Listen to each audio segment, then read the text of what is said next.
Oiês, boa noite, tudo bem, querida? Bom te ver aqui mais uma semana. Tudo bem com vocês? Vamos dar um tempinho para todo mundo entrar. O Instagram tá chamando todo mundo. Boa noite para quem tá chegando. E aí, bora para mais uma live, mais um encontro que a gente tem aqui, quinzenal, né, comigo e semanal aqui no nosso canal. Boa noite, querida, bom te ver aqui. Cami, saudade, amiga, muita saudade tua. Bom, vamos lá, dando um tempinho enquanto todo mundo chega.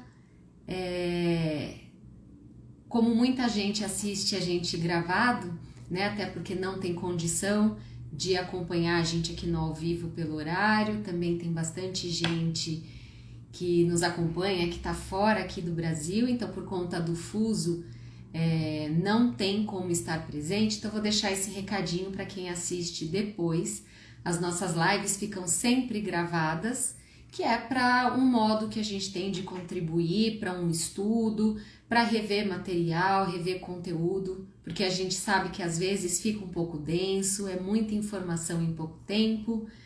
Então a gente sabe que isso acontece, por isso que a gente decide também deixar gravado, para ninguém perder, ninguém ser prejudicado aí por conta do horário. Então, para aqueles que acompanham depois, não esqueçam de, se tiver alguma dúvida, se ficar com alguma questão, pode mandar uma mensagem pra gente, fechada, que a gente tenta responder, a gente tenta tirar dúvida, mas claro que a gente sempre prefere quem acompanha a gente aqui ao vivo, porque a troca sempre é mais interessante e aí dá a oportunidade de a gente aprender mais, de expor aquilo que a gente está vivenciando, a nossa própria visão mesmo sobre a teoria. Então, sempre que vocês puderem acompanhar ao vivo, pra gente é melhor ter aqui a companhia de vocês. Mas, como a gente sabe que é complicado, não se preocupem, vocês podem assistir depois, mas não deixem de se comunicar com a gente, tá? A gente adora quando vocês mandam mensagens, dúvidas e sugestões. Aliás, boa noite, Jaque, boa noite, Diana. Aliás, a gente tem nas últimas lives seguido as sugestões de alguns de vocês, que pra gente tem sido bem legal, opções bem interessantes, algumas profundas que a gente não vai conseguir fazer agora, porque a gente precisaria estudar mais, mas esse movimento tem sido interessante, então quem quiser contribuir com o tema, fiquem à vontade também de mandar pra gente. Bom, aqui, só um segundo que eu vou pegar a tampa da caneta, então vamos começar para respeitar quem chegou aqui no horário. Lilian, tudo bom? Oi, Ludmila, boa noite. Então, respeitando quem foi pontual, eu que venho do mundo corporativo, eu tenho uma certa agonia com começar as coisas no horário, não gosto de ficar enrolando, então bora dar sequência, quem chegar depois pode pegar o comecinho depois na gravação, beleza? Então, como eu estava falando, a live de hoje foi uma sugestão de uma colega nossa que sempre acompanha aqui os nossos conteúdos. Ela disse que ia tentar participar ao vivo, então espero que ela consiga entrar, mas ela sempre acompanha e sempre está presente aqui no canal. E ela deu a sugestão para a gente falar sobre a criatividade dentro da psicologia analítica.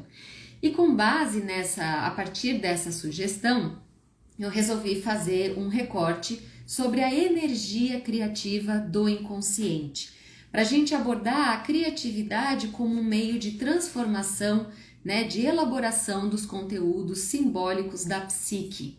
Então esse é o recorte que eu vou fazer. É claro que esse assunto ele é muito vasto, mas o que eu trouxe aqui, que eu fiz até uma colinha para não perder, é um apanhado geral de criatividade que o Jung coloca na obra dele. Então vai estar bem completinho, dá para entender sim o que ele entende de energia criativa e como a gente pode trabalhar e atuar isso no nosso dia a dia e na terapia, mas quem tiver mais interesse com detalhes e toda a elaboração e construção dele, a gente encontra muito nos livros da energia psíquica, do eu inconsciente, símbolos da transformação, entre outras obras do Jung, tá bom?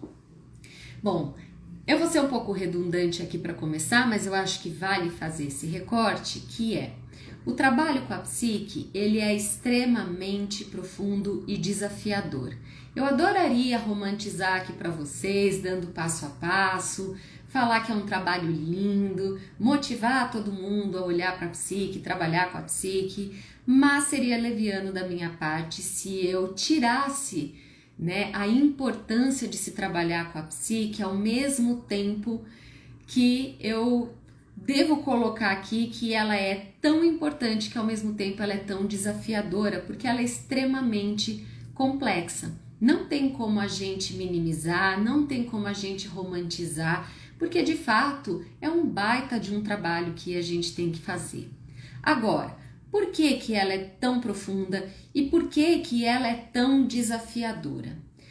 Se a gente já sabe, né? Dar conta dos conteúdos da consciência já é um trabalhão por si só.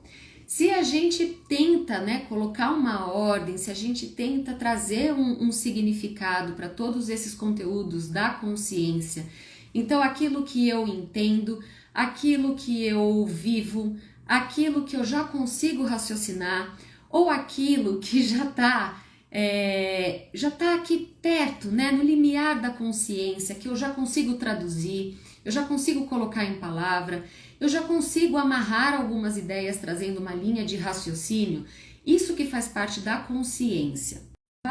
Uma vasta rede de conteúdos e de simbolismos do próprio inconsciente. Por si só, isso já é um baita de um trabalho e se transforma desafiador porque a gente não tem acesso ao inconsciente de uma maneira tão lógica, de uma maneira tão literal como a gente teria da consciência, né? E a gente precisa entender que mesmo sem noção desse inconsciente todo que não se esgota, até o último dia das nossas vidas aqui, esse inconsciente vai estar produzindo conteúdo e ele vai tentar mandar conteúdos e sinais aqui para nossa consciência. Ele está o tempo todo atuando nos nossos pensamentos, nas nossas ações, nos nossos sentimentos, nas nossas emoções. Então esse inconsciente que a gente não tem como mensurar, a gente não tem como colocar numa ordem cronológica, ele está atuando o tempo todo junto à consciência, mesmo sem ter a consciência sobre ele. Agora, por mais que a nossa cultura, o nosso tempo aqui, ele acabe incentivando e trazendo um valor maior para a racionalidade e para esse conteúdo da consciência, e veja bem, eu não acho errado não, talvez seja um modo que a gente tenha de dar conta mesmo desse nosso tempo atual. O errado e a minha crítica é a gente estimular nos jovens, nos adultos, principalmente nas crianças, o valor apenas da racionalidade, o valor apenas da consciência. É isso que a gente percebe ao longo do tempo, principalmente quando chega na fase adulta ou na velhice, que a gente começa a ter sintomas, a gente começa a ter conteúdos fragmentados, é onde esses assuntos e esses conteúdos acabam entrando em conflito.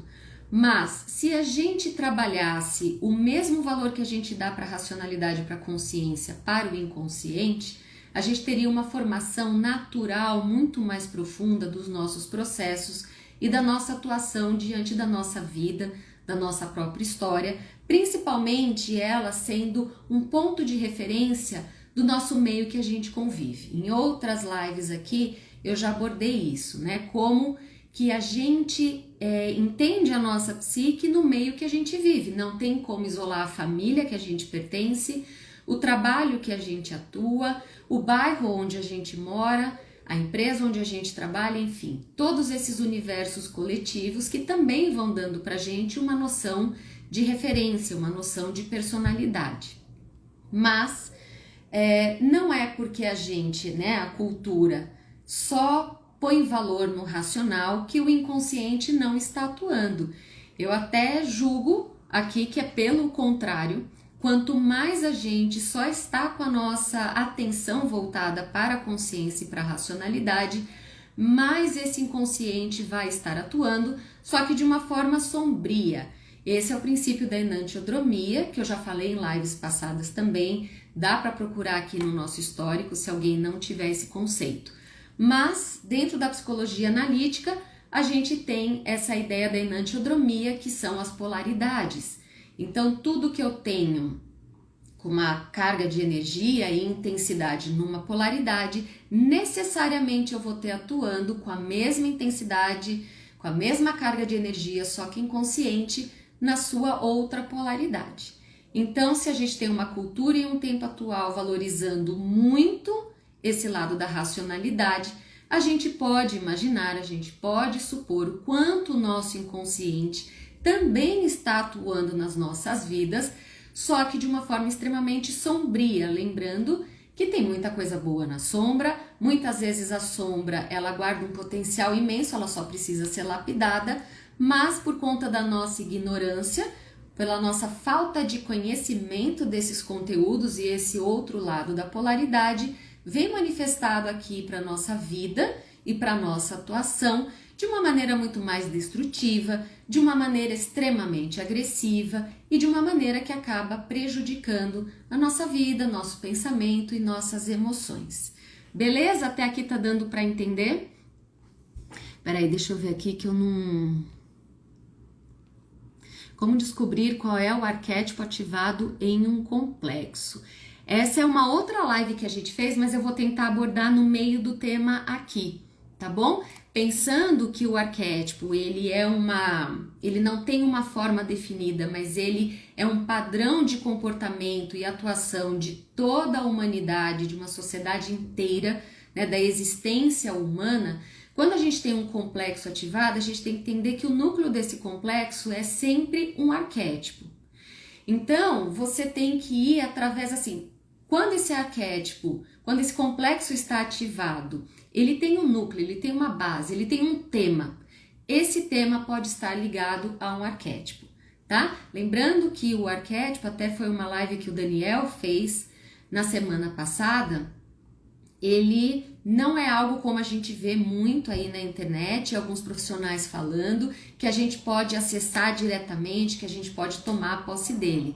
Ele tem a ver com uma dimensão muito maior e coletiva de toda a humanidade, muito mais profunda, por isso que atua em todo mundo, sendo terapeutizado ou não, mas o complexo, ele vem, a formação dele, através da vivência desses arquétipos, através da imagem arquetípica. Ou seja, o arquétipo puro a gente não acessa, mas a gente pode acessar o complexo materno através da nossa vivência com a nossa mãe, ou de alguma mulher que fez esse papel de nossa mãe, de alguma imagem que pode representar o materno para nós, que vai ser sentida da nossa vivência junto com a nossa imagem, a nossa ideia de mãe, que não importa o lugar do mundo, não importa a época, todo mundo tem uma ideia do que seja uma mãe. O que vai mudar é cultura, um período determinado ali do tempo e da sociedade, mais a minha vivência pessoal com todas as imagens maternas, tá? Não sei se essa explicação bem resumida deu para entender. Se não, você escreve aqui e eu volto mais para frente, tá bom?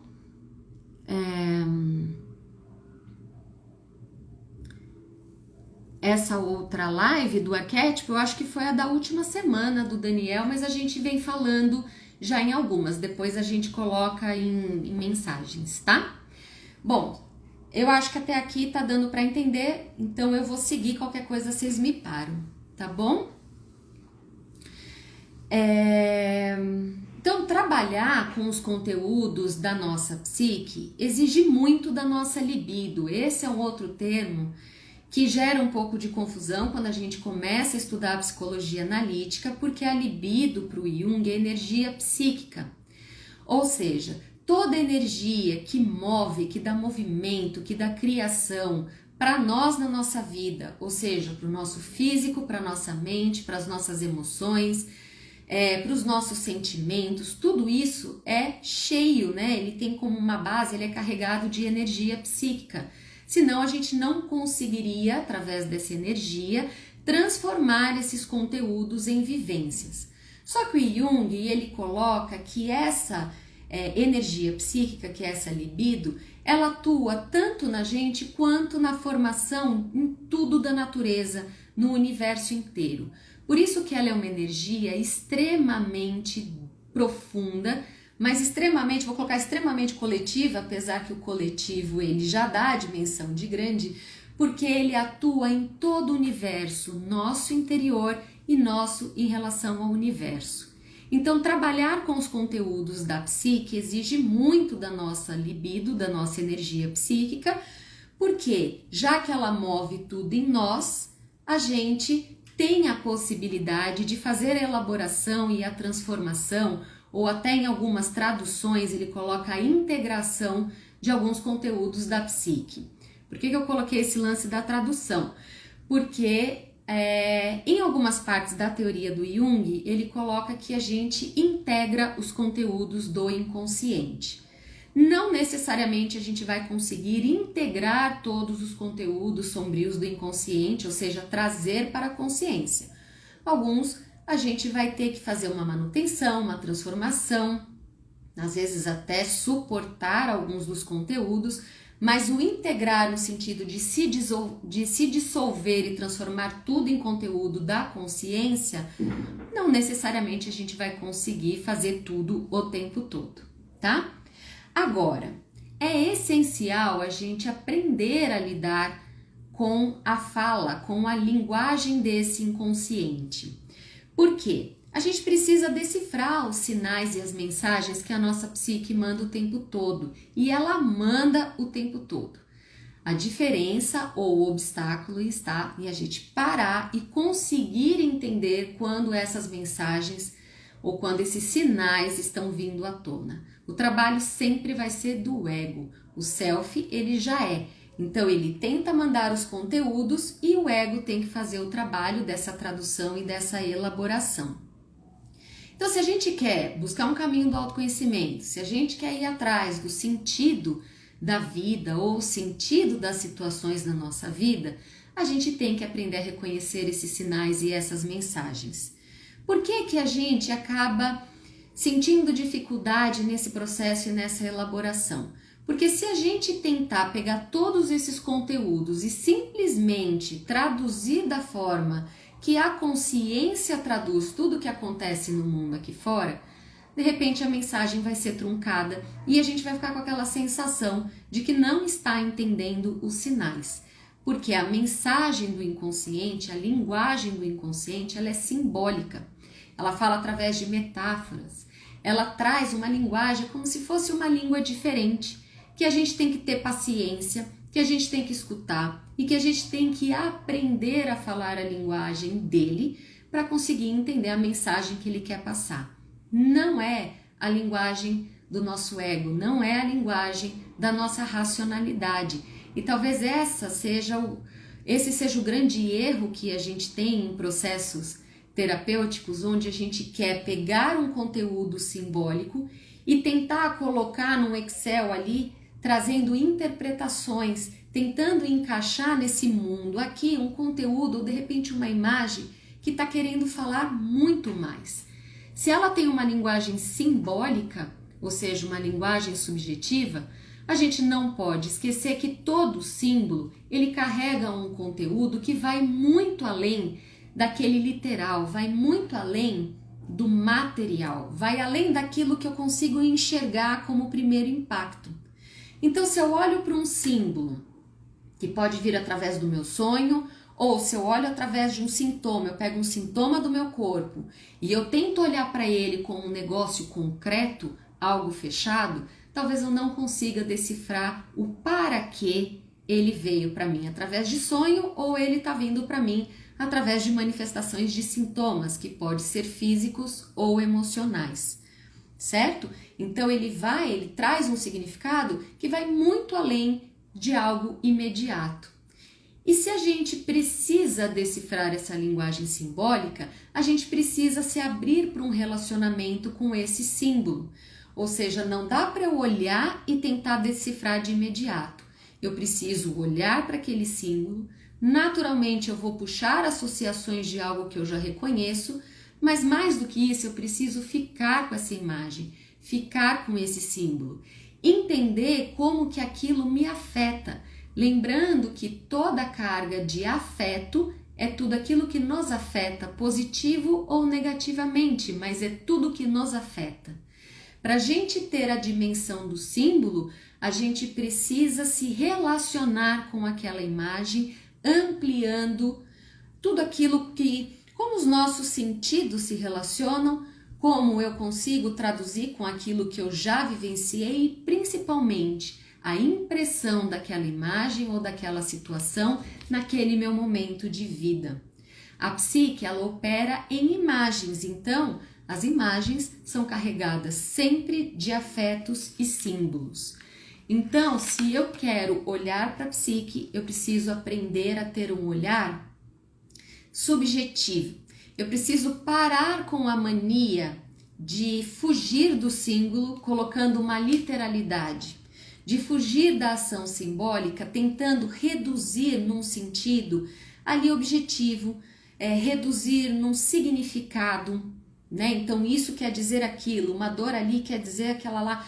Não tem nada a ver. Eu costumo falar muito nas lives de psicossomática, quem é mais antigo aqui já sabe, que, por exemplo, uma tendinite, para mim, pode ter um sentido, né? Pode representar na minha vida algo totalmente diferente de uma tendinite numa artesã, que precisa trabalhar com aquilo com o movimento das mãos.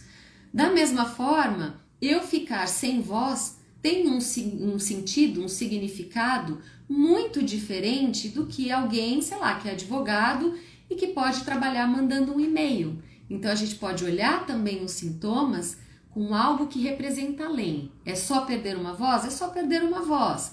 É só ficar com os movimentos mais truncados? É só. Mas dependendo do meu momento de vida, o que eu estava fazendo, o que eu preciso realizar do meu trabalho, pode ter um sentido simbólico totalmente diferente. Ou seja, não conseguimos acessar os conteúdos simbólicos do inconsciente pela razão. Exatamente, Ludmila, exatamente isso. E a gente costuma a tentar traduzir esses conteúdos simbólicos, principalmente, né, desses que estão muito inconscientes mesmo, tentando decifrar e tentando colocar uma ordem de tempo e espaço que pertence à consciência. A consciência, ela está para Cronos, assim como o inconsciente está para Kairos. São dimensões de tempos completamente diferentes. O inconsciente não tem uma ordem cronológica, o inconsciente não tem uma noção, um ponto de referência de tempo e espaço.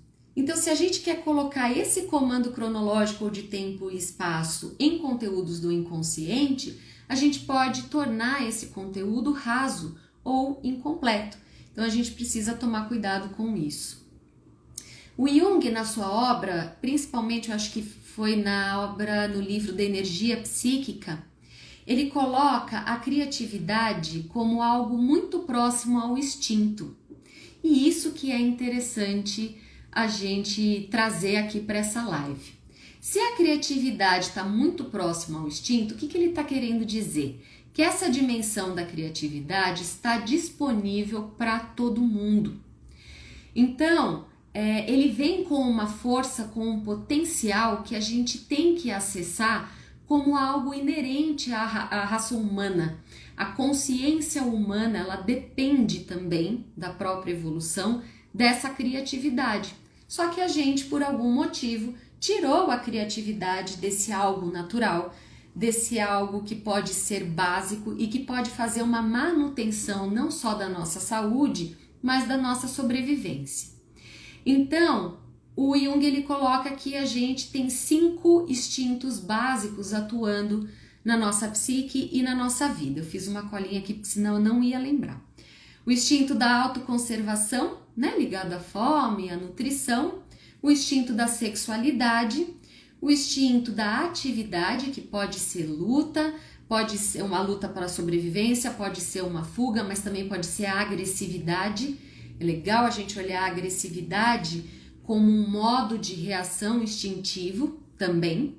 A reflexão, que é uma capacidade que a gente tem, e na obra o Jung coloca a reflexão como a busca do significado. Tem uma outra live aqui que eu fiz há um bom tempo que fala do mito do significado, que cada um tem que achar o mito pessoal na vida e que é uma live linda porque esse conteúdo é maravilhoso, então dá para buscar aqui no nosso histórico.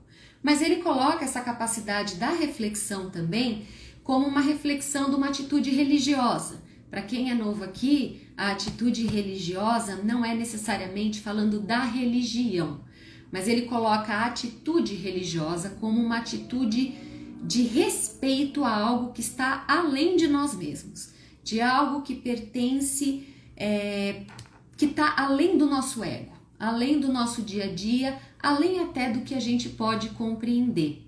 Então você tem a autoconservação, você tem a sexualidade, você tem a atividade, você tem a reflexão e o quinto instinto básico, que seria a criatividade, que a gente pode colocar aqui como ligado ao daimon, tá? O que é daimon? O daimon vale estudar, e se bobear vale fazer uma live à parte, mas vai ficar claro aqui para vocês. A gente pode imaginar e entender o daimon como uma semente criativa, um potencial criativo interno que todos nós temos, que ela precisa ser expressada e ela precisa ser vivida na nossa vida. Só que esse daimon, que é um potencial dessa energia criativa, para ela ser vivida e para ela ser expressada, ela precisa tomar uma forma. E essa forma que tem, ela precisa ser feita de uma forma singular. Por quê? Cada um que vai dar uma forma a esse potencial interno da psique, vai dar forma e vai traduzir e vai vivenciar de uma forma única. Então esse daimon, que é um potencial interno criativo, para ser manifestado precisa de uma forma, e essa forma vai ser dada de forma única, através das condições e das possibilidades do jeito de cada um. Repara que vocês já devem ter escutado esse raciocínio com outro nome, que é o processo de individuação. Ou seja, esse daimon se aproxima demais do processo de individuação se a gente pensar que o objetivo do processo de individuação é a gente conseguir expressar a nossa singularidade, é a gente conseguir achar a união da nossa totalidade, dos nossos opostos, trazendo cada vez mais luz, né? Ampliando a consciência para todos os nossos aspectos e dessa forma conseguindo vivenciar todos os nossos conteúdos de uma maneira única. Ou seja, se eu tenho acesso à minha totalidade, eu vou manifestar na minha vida e eu posso contribuir para a sociedade de uma maneira única. É aí que o processo da criatividade se liga ao daimon e se liga a um processo de individuação. E por isso que ela é tão importante, essa energia criativa do inconsciente que a gente deixa para lá, porque a gente entende muito só com uma criatividade de ação ou uma criatividade de repente artística e não é. Essa parte é que nos traz saúde e nos traz a possibilidade de vivenciar e de manifestar de formas únicas tudo aquilo que a gente sente, tudo aquilo que a gente pensa, todos os nossos desejos e todas as nossas singularidades. E aí o Jung trouxe uma citação muito interessante. A individuação está associada com a capacidade de dizermos um sim consciente à designação, ao daimon, o que implica numa liberdade de ação, pois somente pela ação é que se torna manifesto quem somos de verdade. Ou seja, quando a gente fala sim para esse potencial criativo, quando a gente fala sim para essa semente que está aqui interna e que um dia a gente espera que se torne uma árvore, né, com raízes profundas que nos dê estabilidade, profundidade, que nos conecta a um coletivo, mas que pode ser manifestada aqui para o mundo da consciência e para a nossa sociedade de uma maneira muito ativa, de uma maneira que seja construtiva, de uma maneira boa, a gente precisa colocar isso em prática, a gente precisa ter ação. Não adianta também a gente querer acessar esses conteúdos, querer acessar esse potencial criativo e não fazer nada com essa informação, porque todo esse potencial guardado e não manifesto, ele vai perder o seu valor. Para ele ter valor, todo o mundo interno precisa estar em ressonância com o nosso mundo externo. Por isso que o tempo todo a gente tem que dar conta e direcionar a nossa libido para tudo que está aqui fora, né? Então, para o mundo fora, acima e à frente, mas também não esquecendo que a gente precisa estar sempre conectado e eventualmente fazer uma regressão dessa libido para o nosso mundo interno, para o nosso passado, mas também para as nossas profundezas, para a gente conseguir um balanço onde essa semente vai poder se manifestar em algo útil. A gente não pode esquecer que para a psicologia analítica, a ação com sentimento, a ação com a verdade, a ação com esse pensamento, ele é de grande valor. Do mesmo jeito que não dá só para a gente agir no mundo aqui fora, com as personas, né, tentando copiar a trajetória de alguém que foi sucesso, então falar, vou fazer igualzinho a ele porque eu também vou ter sucesso, a gente se torna extremamente vazio. E uma hora a vida, os sintomas, eles vão cobrar da gente uma interiorização. Então, a gente precisa agir, mas agir com toda a nossa verdade, ou seja, com toda a nossa totalidade psíquica. Isso é o que tem de extremo valor dentro da psicologia analítica. Descobrir o que nos sustenta quando nada mais nos sustenta. É exatamente isso. Essas lives são legais, né? Por isso que eu estava falando da falta de tempo versus o inconsciente. Isso aí, Daniel, não conseguimos usar. Acho que é isso, né? Acho que eu não perdi nada aqui.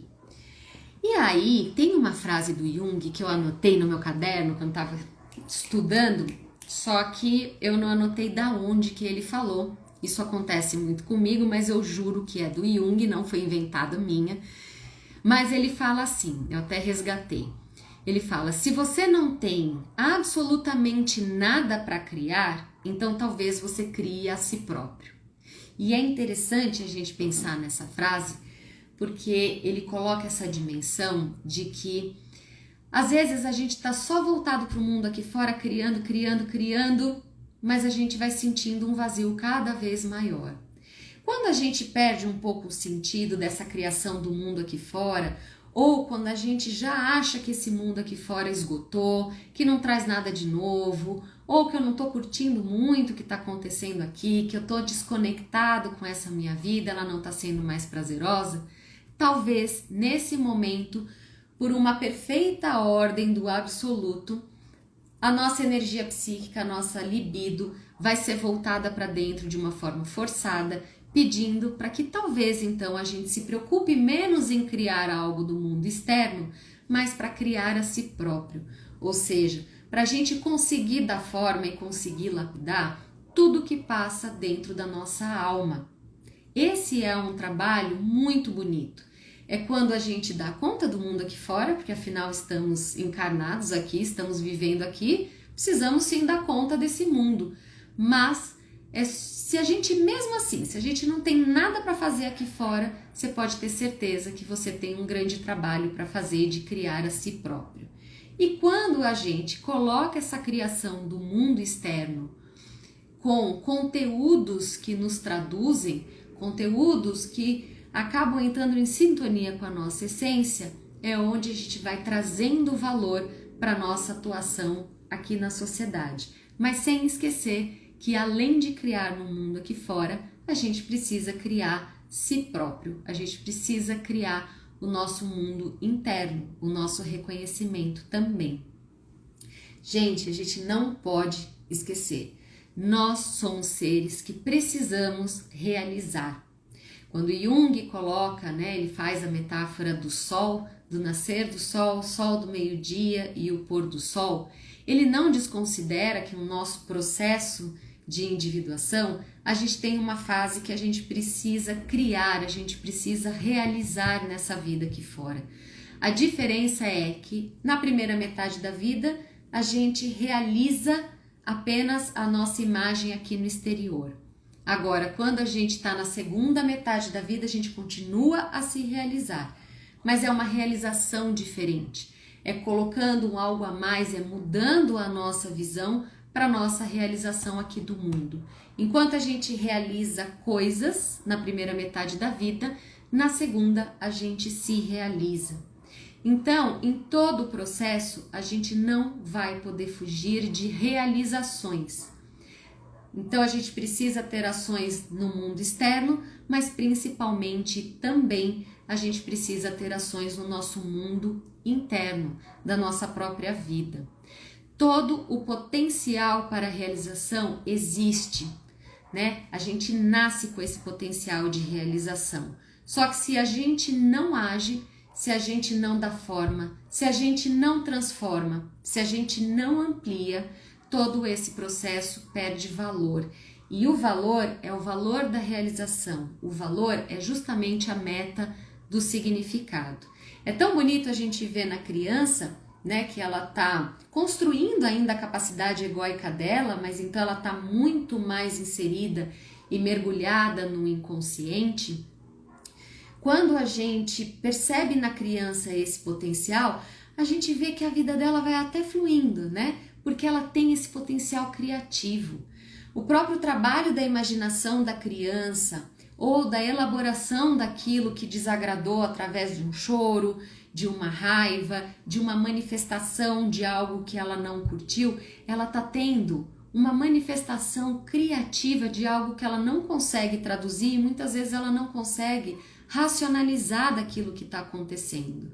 Só que conforme a gente vai ampliando a nossa consciência, a gente vai se afastando dessa capacidade natural que a gente tem de trabalhar com essa energia criativa, ou seja, trabalhar a energia de transformação dos nossos conteúdos. Então a gente passa a não demonstrar mais o que a gente sente, a gente passa a não entender aquilo que está se manifestando na nossa vida, a gente tenta bloquear toda e qualquer coisa que sai do nosso controle, que sai do nosso planejamento, a gente tenta ficar numa superfície, dando peso para uma superfície, até como uma proteção, impedindo que a gente consiga se aprofundar de uma maneira simbólica, se aprofundar de fato do que a gente está sentindo, daquilo que a gente está discordando, né, daquilo que as situações estão mexendo com a gente. Mas se você olha para a criança tem essa manifestação de uma forma muito natural. E isso é o que o adulto, isso é o que o idoso precisa aprender a resgatar, porque o potencial existe.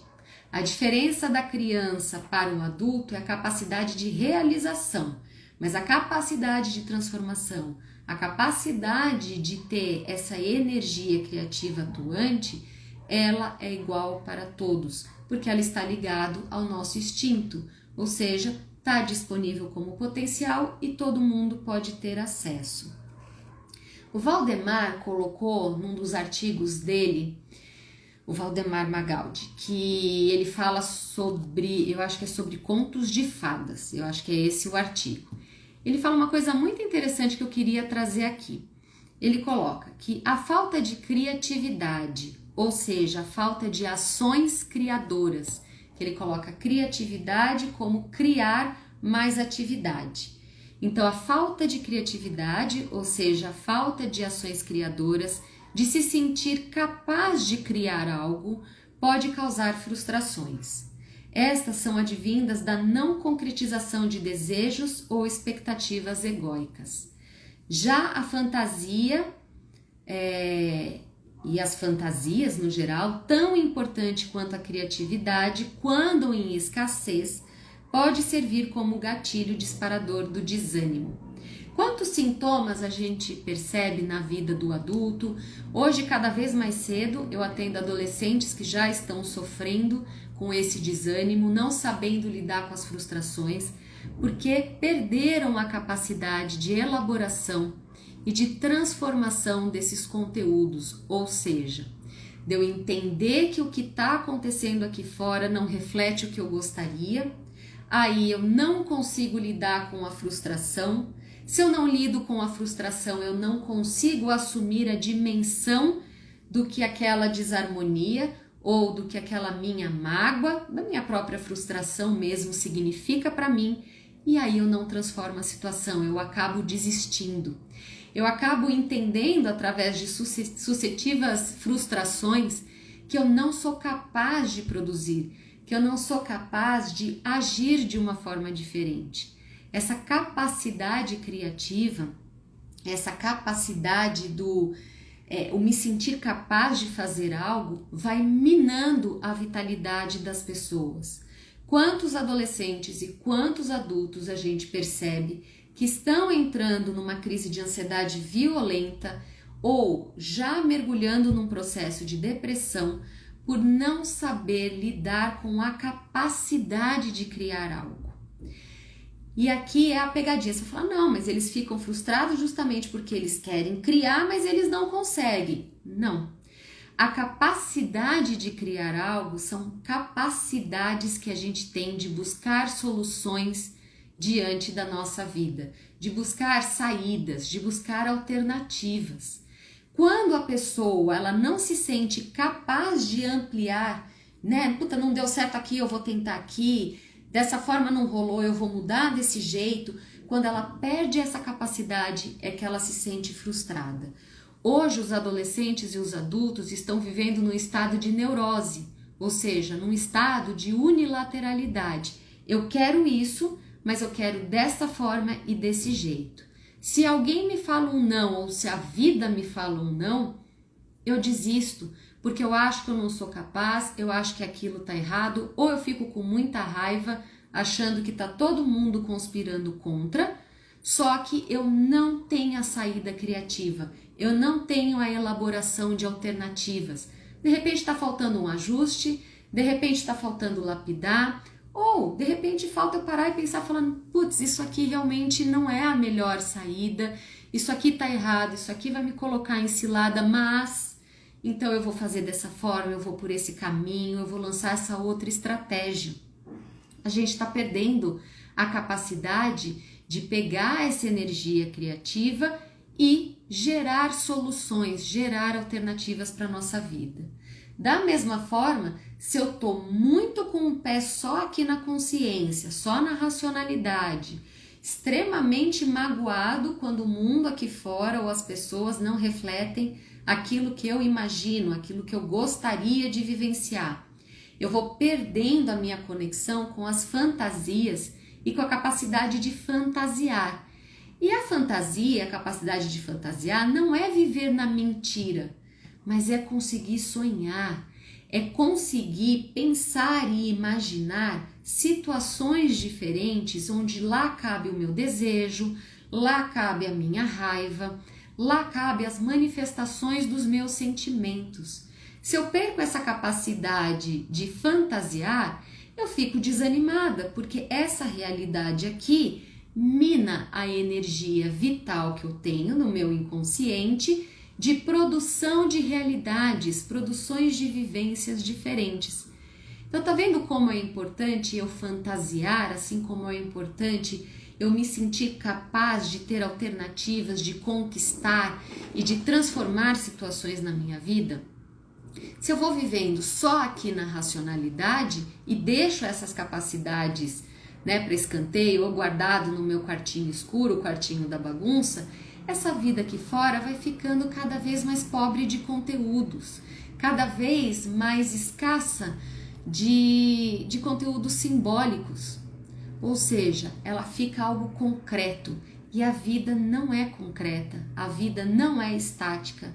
Não existe uma única fórmula de sucesso, não existe uma única vida para a gente viver nas nossas vidas. O tempo todo a gente pode recomeçar, o tempo todo a gente pode reescrever. De repente a gente se colocou numa situação que não deu certo e por medo a gente evita aquela situação. A gente sabe que não necessariamente isso vai trazer paz e não necessariamente isso significa que a gente vai acertar. A gente está simplesmente fugindo dessas soluções e dessas alternativas para, de fato, se não é isso, se não é dessa forma, se eu errei, se não foi bom, se eu já sei que é isso que eu não quero viver na minha vida, quais são as outras possibilidades que eu tenho para sim viver a vida que eu imagino viver? essa é a pergunta, esse é o raciocínio que a gente propõe num processo terapêutico, que as pessoas têm dificuldade em chegar, né? Porque se a gente chega, a gente vai se obrigar a ter uma resposta, e às vezes as pessoas têm receio de chegar nessa resposta. O medo de repetir, o medo de fantasiar, o medo de errar de novo, faz a gente ficar na escassez, no árido só da racionalidade e da consciência. No processo terapêutico, essa incapacidade criativa de ser acessada faz o processo estagnar, sim, porque a gente começa, eu acho que é um recurso de proteção, né? A pessoa para de sonhar, a pessoa para de trazer conteúdos, a pessoa para de olhar para a vida com aquele olhar curioso, tentando entender, né, o que cada situação significou. Isso a gente percebe claramente. São movimentos, né, que ao invés de deixar fluir, a pessoa tenta paralisar para se proteger. Mas eventualmente isso acontece. E aí cabe ao terapeuta sacar quando isso está acontecendo e tentar buscar o que foi que afetou tanto, né, que significou tanto, que machucou, que bateu, desceu errado, que fez a pessoa se proteger. Porque é esse conteúdo que precisa ser acessado, né? Mas faz estagnar com certeza. Tem gente que fala assim, mas não aconteceu nada de incrível na minha semana, o que eu vou levar para terapia? Você pode levar qualquer coisa, porque como você olha o que te aconteceu é que faz diferença no processo terapêutico. Não precisa ser nada muito especial, não precisa ser nada muito impactante. Às vezes até é engraçado, quando a pessoa fala, nossa, não tenho nada para falar essa semana, são as melhores sessões, porque a pessoa não vem elaborando nada. Ela simplesmente expõe algo e ela tá tão sem amarras, tão sem defesas, que aí a gente consegue puxar uma série de conteúdos simbólicos, que são umas sessões assim, são as melhores sessões, né? Mas aí depende também dessa escuta do terapeuta para conseguir acessar essa oportunidade e continuar trabalhando os conteúdos. Ainda mais se o paciente só existir na racionalidade, concordo, Ludmila, mas assim, a gente também precisa ensinar o paciente que ele tem outras alternativas de acessar os conteúdos. Quem vem só na racionalidade já sente um impacto, já sente um pouco de estranheza na psicologia analítica, mas a gente tem que ensinar como fazer, tudo é treinável, a mente também é treinável. E como não vem pronto, claro, o paciente tem que ter uma disposição, uma predisposição, uma abertura para fazer isso, mas o terapeuta também tem que ensinar, porque não é comum, não é natural da nossa psique acessar o inconsciente, né? A nossa mente, o nosso cérebro, ele vai atrás de repetição, ele não vai atrás de algo que ele não está na consciência e que normalmente traz conteúdos que discordam da consciência, né? Isso não é o natural da psique, então a gente tem que ensinar e aos pouquinhos fazendo ele buscar essa ferramenta interna também, né? Para também não ficar só refém do terapeuta, ele conseguir fazer isso no dia a dia dele. Bom, o reencontro com a alma, né, que é o que a gente gosta de falar, que é o que todo mundo procura, esse reencontro com a alma, ele acontece através de imagens também. Então, a gente deve mergulhar nessas imagens das nossas fantasias se a gente quer entrar em contato com o nosso self. O mar das nossas fantasias é o mar da psique. A psique é uma produção inesgotável de imagens. E essas imagens são simbólicas, por isso que a gente pode olhar como fantasias. A imagem, ela não precisa ser só uma imaginação. Pode ser um símbolo, pode ser um sintoma, pode ser uma imagem, pode ser uma memória. Tudo isso é trabalhado como imagem, né? E aí a gente tem vários recursos, quem já é da área sabe, que pode contribuir para esse aprendizado das imagens do inconsciente, de começar a acessar esse conteúdo criativo do inconsciente. Que a gente tem as técnicas expressivas, a gente pode colocar em argila, a gente pode fazer as mandalas, tem as pinturas, tem a escrita expressiva, tem uma série de conteúdos, a arte-terapia é uma formação fantástica para isso, mas a gente também, mesmo quem não é arte-terapeuta, tem uma série de recursos que a gente consegue acessar de maneira criativa, ou seja, de maneira simbólica e transformadora, os conteúdos do inconsciente. Mas a gente tem também os sonhos, né? A gente tem os sintomas para olhar. Então, a psicologia analítica por si só é um ramo, é um braço da psicologia que a gente trabalha com a energia criativa por si só. A gente tem, né? E é um engano a gente achar que energia criativa é só produção criativa, ou seja, fazer uma máscara, fazer uma argila, conseguir colocar no papel um sonho ou uma emoção, achando que a criatividade é algo que precisa ser concretizado ali no papel ou numa manifestação artística. Claro que a gente tem essas possibilidades, com certeza tem. Sandplay, que é maravilhoso, eu já falei que eu morro de inveja que eu não posso fazer a formação em Sandplay, né? Eu fiz um curso com a Luri, e é da sociedade Sandplay, mas eu não poderia fazer a formação, e eu morro de inveja, porque eu amei trabalhar com Sandplay, eu adoraria ter isso no meu consultório, mas infelizmente eu não posso fazer. Mas são milhões de técnicas e recursos que a gente tem para acessar o inconsciente. Só que, gente, isso são ferramentas. O que a gente não pode esquecer, e acho que é o principal que eu quero deixar aqui nessa live, é que além de todos esses recursos e ferramentas, no nosso dia a dia, o nosso inconsciente, o nosso self, a nossa psique, chama como quiser, ela já manda soluções criativas que garantem pra gente a sobrevivência do nosso dia a dia. Quantas vezes a gente já se sentiu estagnado na vida? Quantas vezes a gente já se viu numa situação onde parece que o nosso ego perdeu as forças, que a gente deu uma bugada geral, que a gente não sabe nem mais traduzir o que a gente está sentindo, que tem uma situação, tem um obstáculo, tem um trauma, tem algo acontecendo que está na nossa cara, mas a gente se sente impotente, a gente fica de mãos atadas, a gente não consegue reagir, a gente não consegue compreender, parece que dá aquela estagnada. Quantas vezes na nossa vida a gente já sentiu que a nossa racionalidade, o nosso ego, né, a consciência perdeu forças, mas que algo que estava além conseguiu como se pegasse a gente no nosso colo e conseguiu trazer saídas, conseguiu fazer com que a gente não caísse, ou se a gente caiu, essa força, essa energia conseguiu resgatar a gente e colocar a gente em pé de novo. Isso é energia criativa atuando.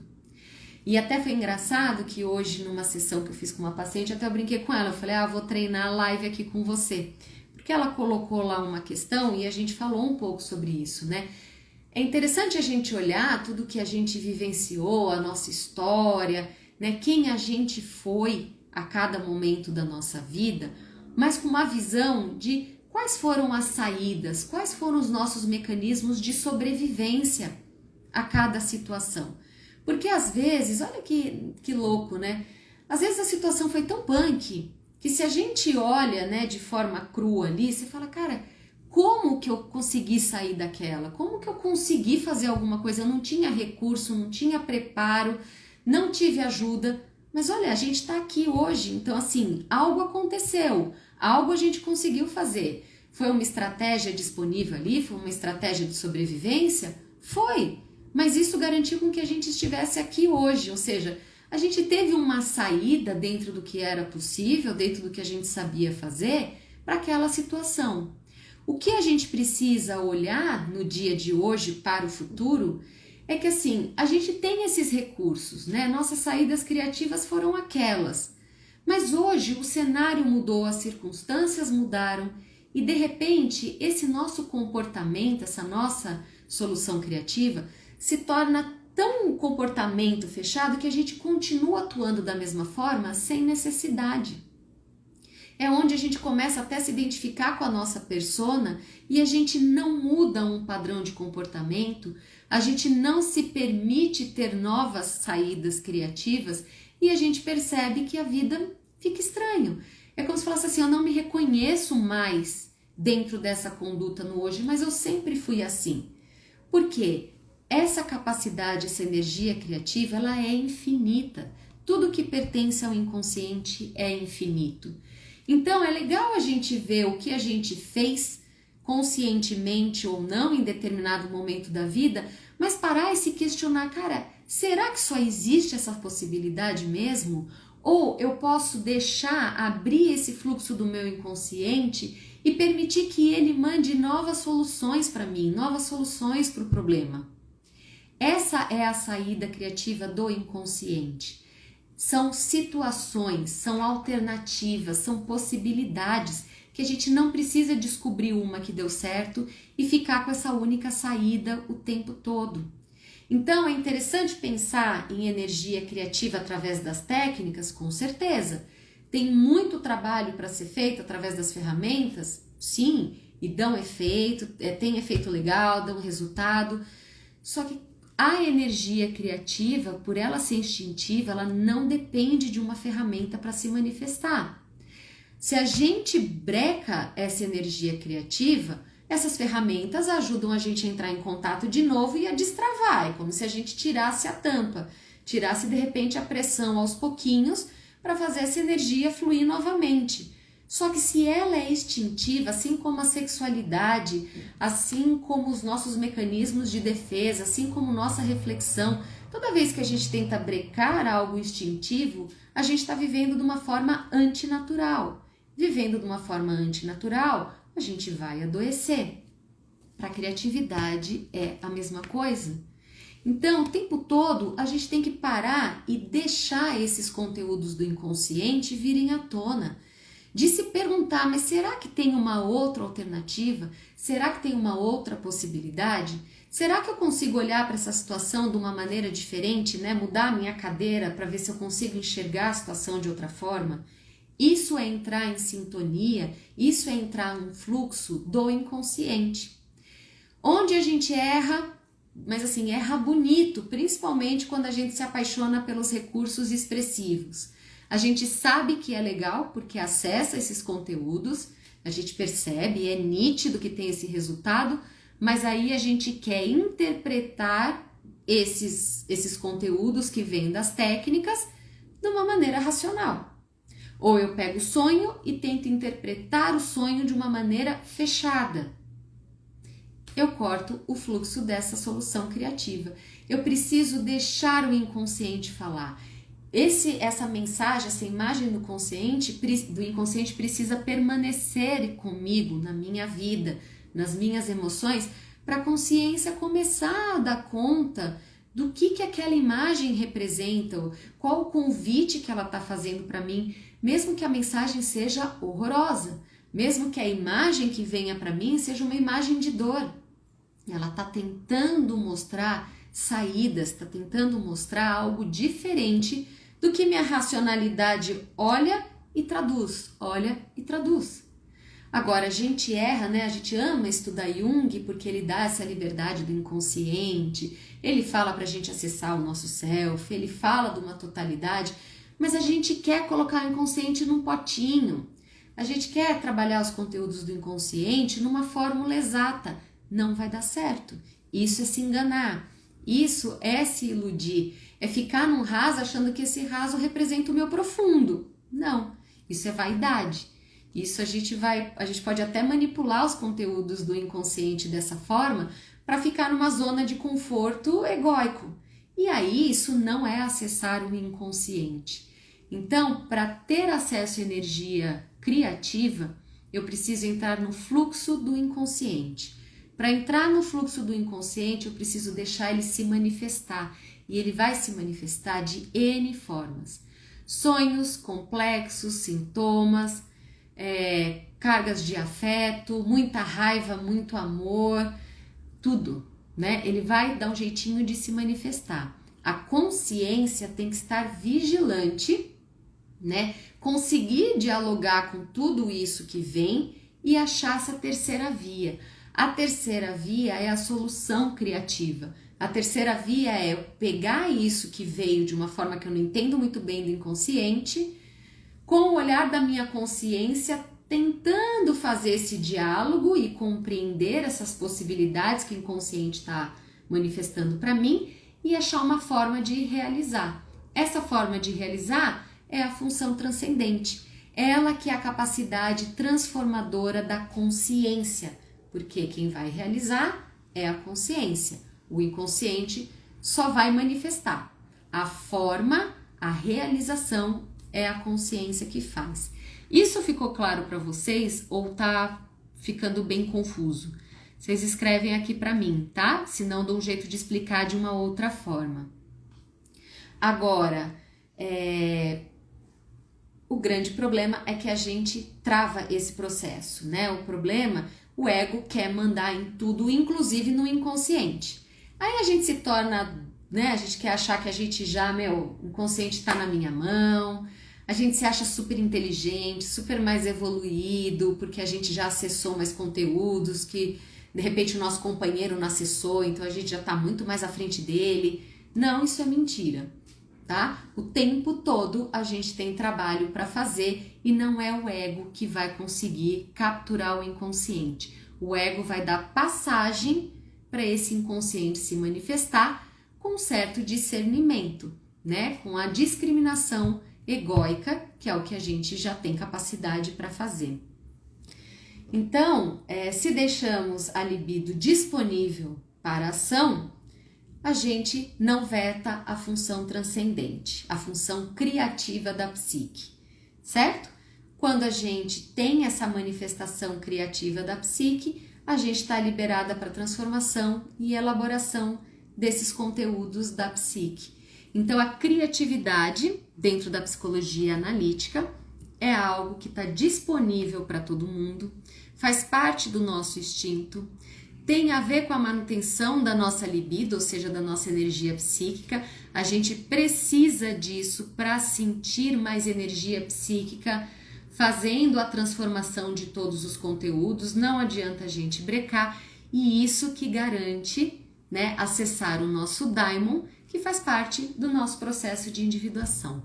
Olha a volta que a gente deu para chegar no assunto que a gente mais ama falar, que é o processo de individuação. Deixa eu ver aqui que vocês escreveram e eu não vi. Uma dúvida: como se denomina o atendimento na psicologia analítica? Também é uma associação livre, como Freud fazia? Como se denomina o atendimento na psicologia analítica? Eu não entendi essa sua pergunta. Se você puder fazer de novo aqui de uma outra forma, porque eu não entendi o que você quis dizer. O atendimento na psicologia analítica é um tipo de associação livre. Quando a gente fala de complexos, tem uma parte de associação, mas não acho que é isso que você esteja perguntando não, né? Que a gente vê através desse simbólico, a gente pega os conteúdos que mais têm uma carga ali de afeto e a gente vê aqueles conteúdos que mais afetam, que são os complexos. Mas eu não acho que seja isso que você perguntou, né? Eu acho que eu não entendi sua pergunta. Manda de novo aí para mim, por favor. Isso é realmente surpreendente. A gente olha para trás e não sabe como suportou. F. E por isso que é importante, não é chato a gente ficar olhando para nossa história, porque a gente precisa ter admiração, a gente precisa ter orgulho de tudo que a gente fez, da nossa trajetória e das soluções criativas que a nossa própria vida deixou disponível para a gente vingar. Eu usei até esse termo nesse atendimento que eu fiz hoje, que eu acho ele forte, né? Às vezes todas as circunstâncias podem direcionar uma tragédia, mas de uma certa forma a gente vingou. E se a gente vingou é porque essa energia criativa atuou. Veja bem, há uma enorme diferença entre olhar para a nossa história, entendendo como essa energia criativa atuou, e olhar para a nossa história repetindo, sem fazer um processo de transformação. Ficar só repetindo, né? Buscando, fazendo caça às bruxas, justificando todos os problemas do mundo, isso não é energia criativa, isso é um estado de neurose. E todo estado de neurose, que é unilateral, leva a um adoecimento da psique, né? Então leva para terapia, trabalha aí, aprende a mudar isso aí, porque isso aí não tá com nada. né? Isso aí gera mais sofrimento e a vida empaca. Agora, olhar para a história, olhar o que aconteceu, entendendo quais recursos a própria vida me deu, ninguém precisou fazer por mim, para eu estar aqui hoje, isso é autoconhecimento. Porque eu entendendo esse recurso, que é o meu natural, eu consigo identificar se eu acabo usando isso de uma maneira atuante, né? Se é algo meu, ou se é algo que deu certo uma vez e eu tô presa só àquela conduta, querendo repetir com medo de dar errado, e aí eu consigo transformar e elaborar para deixar outras soluções virem à tona. Senão a vida também se torna muito enrijecida. E isso para a psicologia analítica também não rola não. Certo? E quando a voz interior é sempre punitiva, ou seja, o cliente só acessa a si mesmo através da punição. Aí você percebe que tem um grande complexo atuando, né? A sombra está atuando, né? Porque tem um julgador interno, tem uma punição interna, tem uma culpa que não foi elaborada e que faz a pessoa ficar ali martelando no mesmo assunto. Quando essa voz interior é punitiva, a gente precisa ver, normalmente ela está sendo tomada por um complexo. Em alguns casos a gente vê claramente que é um ânimos ali atuando, né, ditando regras, ditando normas, achando que tem que ser feito daquele jeito e se não for daquele jeito não é válido. E aí você precisa atuar nesse complexo, entendendo o que esse complexo está querendo dizer. Então, através dessa punição, esse complexo está querendo falar o quê? Colocar esse cliente em qual lugar, deixar ele preso a qual circunstância e aí começar a tirar força dessa voz interior punitiva, transformando ela em soluções, em alternativas. Então, uma pessoa extremamente rígida, extremamente rigorosa, a primeira saída de liberdade que a pessoa sente, essa voz está falando, olha, você vai errar, eu te avisei, isso foi errado, isso foi leviano, assim assado, vai acontecer de novo.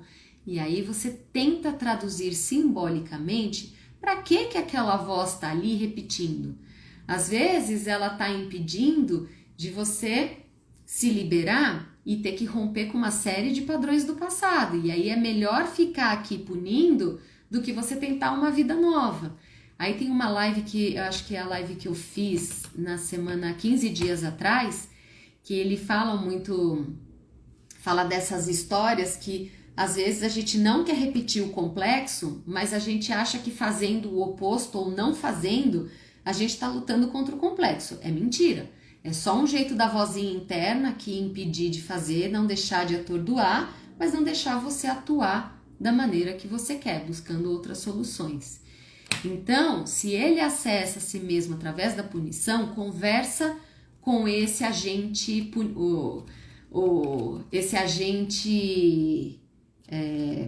autoritário, né? Esse cara que é punitivo. Conversa, por que ele precisa punir, o que ele está tentando impedir, se ele está com receio de algo acontecer, ou se ele está impedindo de uma mudança acontecer. Aí você tem que trabalhar simbolicamente essa voz, tá? Respondi? Obrigada. Obrigada, deu certo. Esse ânimo negativo dá um trabalho, né? Pra gente, quando a gente vacila um pouquinho, ele tá ali tirando a gente do nosso caminho e colocando mais regras, colocando mais julgamento e impedindo a gente de viver a vida que a gente quer.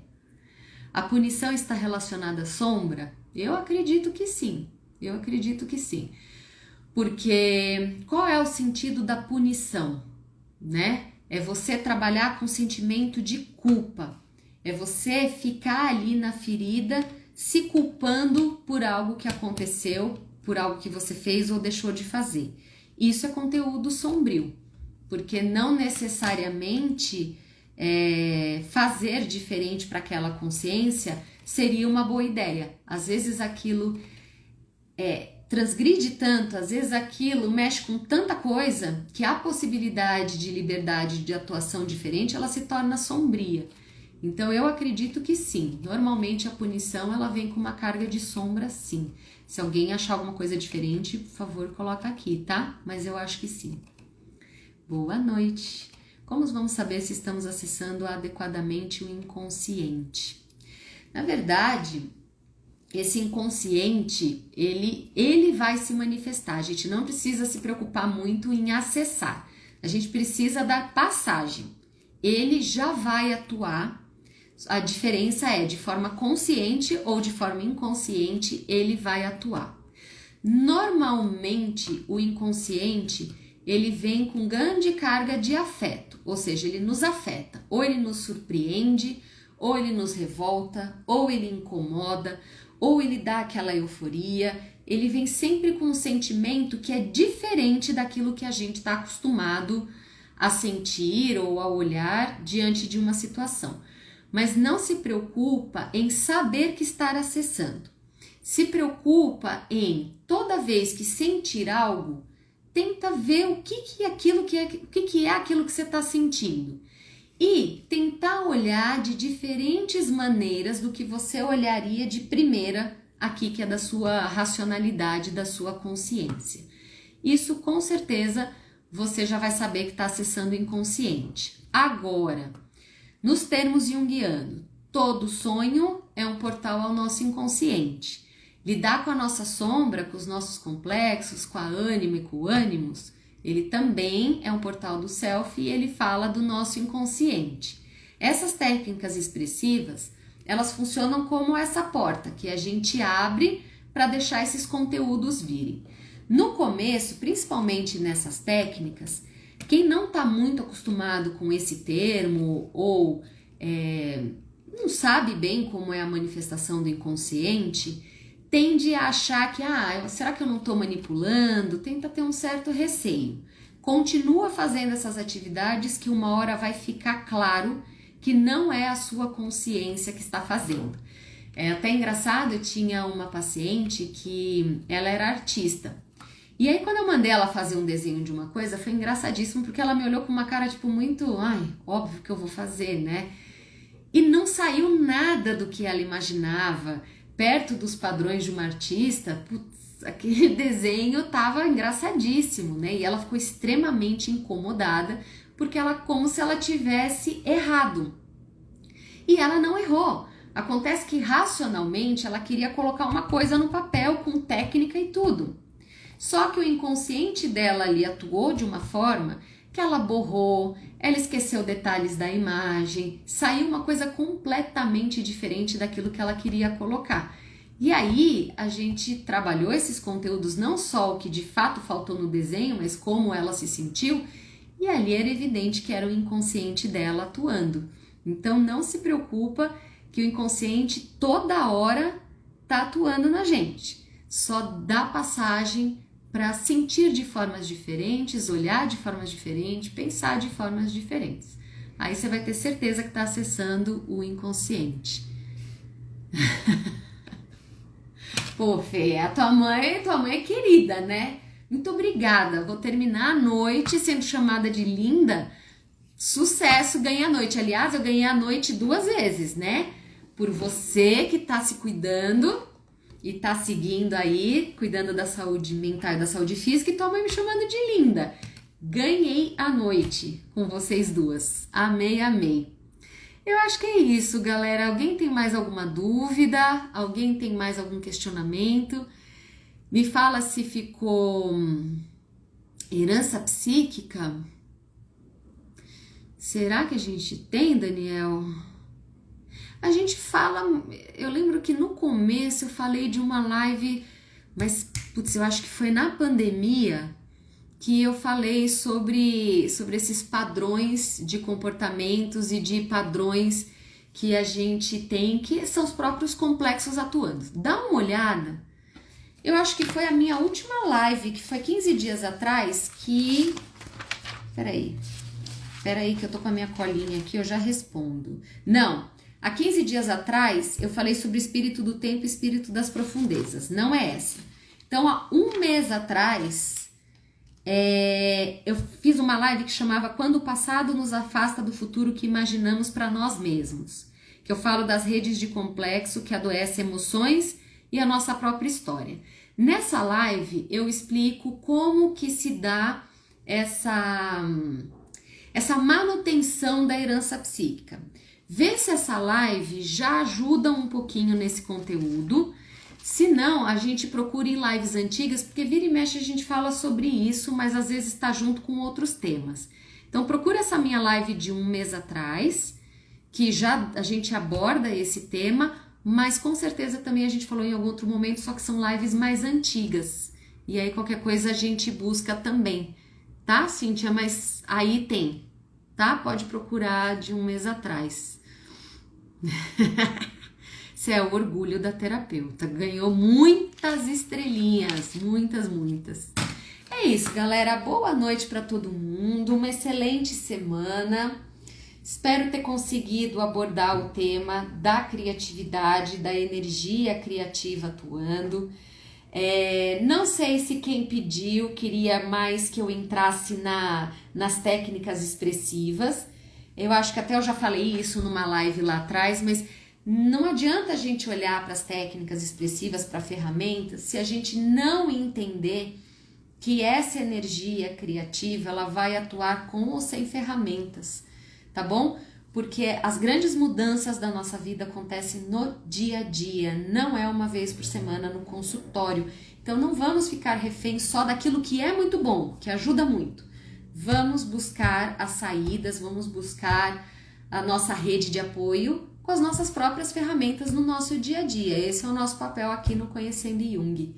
Beleza? Então, excelente semana para todo mundo. Eu já tô aqui, né? Eu termino me desconfigurando inteira e depois minha mãe fala que é um absurdo, que eu tinha que ter penteado o cabelo, então voltei ao normal. Então é isso. Semana que vem o Daniel tá aqui. Mandem mais sugestões pra gente que a gente vai falando. Obrigada pela companhia de todos. Para quem assiste gravado, então espero que vocês tenham gostado também. Se ficou alguma dúvida, manda pelo direct que a gente responde. E eu vou deixar aqui o recadinho. Tentem participar ao vivo porque a interação é muito mais legal, tá? E quem quer rever o conteúdo pode rever essa live, as lives antigas e ajude a compartilhar, a divulgar o nosso conteúdo. Belezinha? Então uma boa noite para todo mundo e até a próxima, galera. Um beijo!